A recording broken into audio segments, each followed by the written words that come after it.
নভেম্বরের আন্তর্জাতিক FIFA window শেষে নতুন করে প্রকাশিত হলো ফিফা র্যাঙ্কিং। হামজা সুমিতদের দুর্দান্ত ফুটবলে বাংলাদেশ দিয়েছে বিশাল এক লাফ। আজকের ভিডিওতে দেখবেন বাংলাদেশ, ভারত, ব্রাজিল ও আর্জেন্টিনা এই উইন্ডোতে কে কতটা উন্নতি করেছে। নভেম্বরের উইন্ডোটা ভারতের জন্য সত্যিকারের দুঃস্বপ্ন।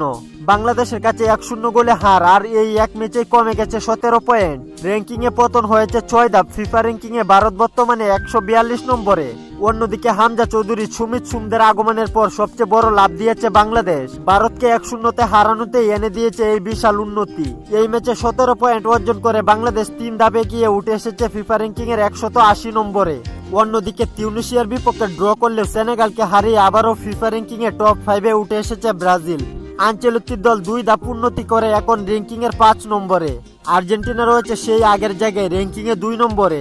আঙ্গুলার মতো ছোট দলের বিপক্ষে জয়ে কোনো পরিবর্তন হয়নি স্কালুনির দলের অবস্থানে। স্পেন, ফ্রান্স আর আর্জেন্টিনার ব্যবধান এখন খুবই কম। পরের র্যাঙ্কিং এ বড় পরিবর্তন দেখা যেতে পারে। এই উইন্ডোর সেরা গেইনার হচ্ছে বাংলাদেশ, সবচেয়ে বড় লুজার ভারত। ব্রাজিল ফিরে এসেছে টপ 5-এ, আর আর্জেন্টিনা রইল অপেক্ষায় শীর্ষস্থান নিয়ে নতুন লড়াইয়ের জন্য। খেলাধুলার গুরুত্বপূর্ণ আপডেট পেতে আমাদের চ্যানেলটি সাবস্ক্রাইব করে পাশেই থাকুন।